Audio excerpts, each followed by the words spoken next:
Live Nation 25 for the fastest digital news.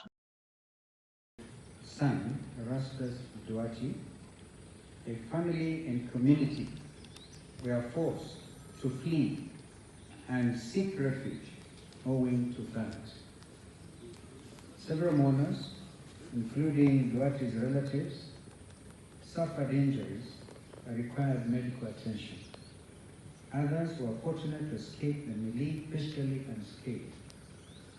As the dust settled, it was evident that these goons had one purpose in mind: to disrupt, to destroy, and prevent persons whom they felt were hostile to the Kenya Kwanza administration from interacting with mourners in the Birondo village, the Limuru constituency, Kiambu County.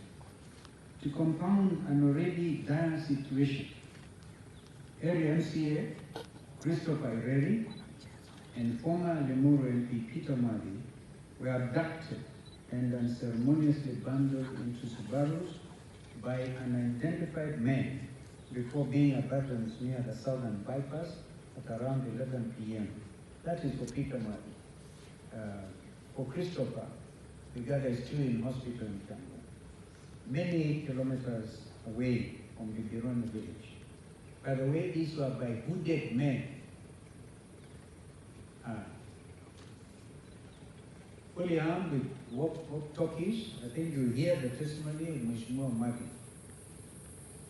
Despite the statements from both Inspector General of the National Police Service, Mr. Douglas Kanja, and the Director of the Directorate of Criminal Investigations, DCI, Mr. Mohammed Amin, that the chaos was due to quote-unquote a lack of advanced intelligence, and that Honorable Madi and Honorable Ireri were not in their custody.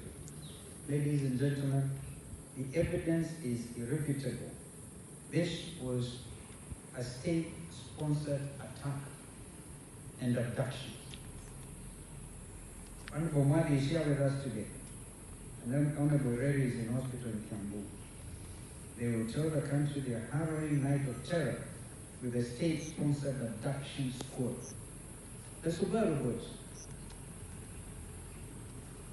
We condemn in the strongest terms possible this state-sponsored terrorism against its own citizens.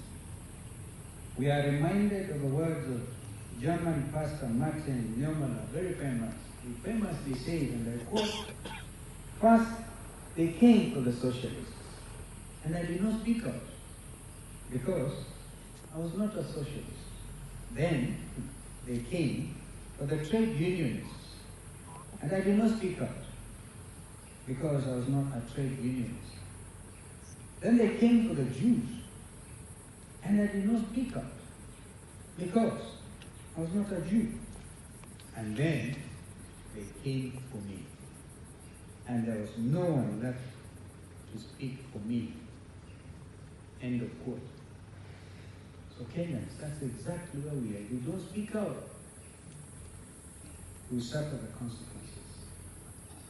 Ladies and gentlemen, a terrorist attack on one Kenyan is an attack on all of us, regardless of race, ethnic, community, and political persuasion. An abduction of one of us is an affront to all who believe in a free and democratic society. We therefore call upon all Kenyans, irrespective of ethnicity and political persuasion, to call out this rogue regime and in one accord say, no more state-sponsored terrorism. Fellow Kenyans, we cannot attest to the power of our combined protest voices against. And part one is at the barrio the day before and at the barrio of Erastus. The day before the barrio, Big G, the former deputy president, called me and he asked me to represent him in that funeral committee with 50,000 shillings.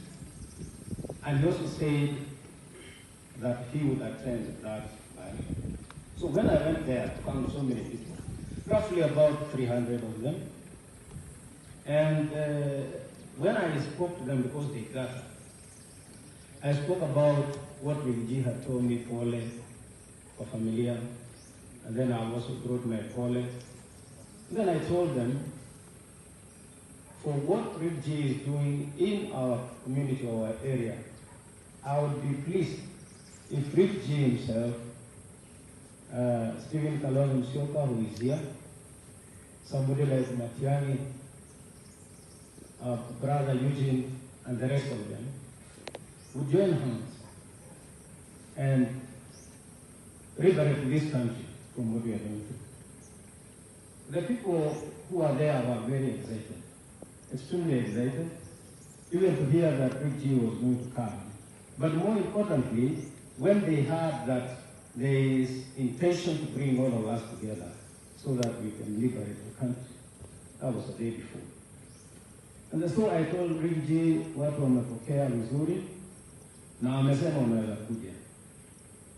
And therefore, the next day he called me and asked me, can you wait for me in an appointed place so that we can go together? And I did it so. And he came and we went. I'm trying to make it short. And on reaching there, we found very excited crowd. Because I can tell you, on our arrival and announcement that we have arrived, the crowd went wild. They were cheering, they welcomed us. The MC also did the same. We got a place where to sit.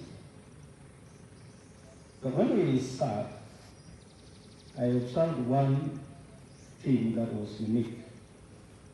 That the area MP, one John Irabushe, had declined to sit where the VIP tent was, and he decided to go and sit where the Akorino bishops were. And I asked, why would it happen? I just asked somebody. And they said he was offered and he declined. And so we sat in and listened to the people who were speaking, and then we listened to the sermon. Everything was looking okay.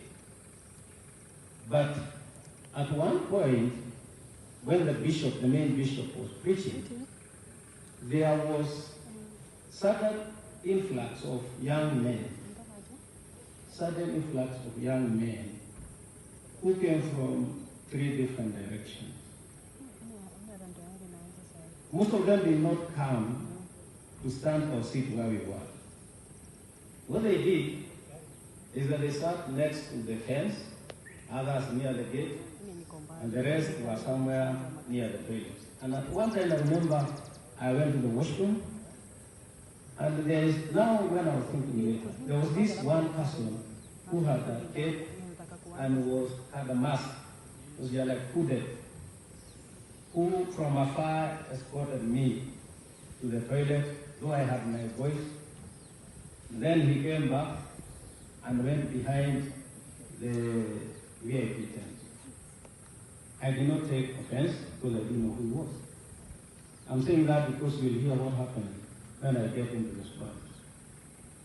So many people spoke, but I want to bring it to where I was invited by the area MCA. And the area MCA specifically, he actually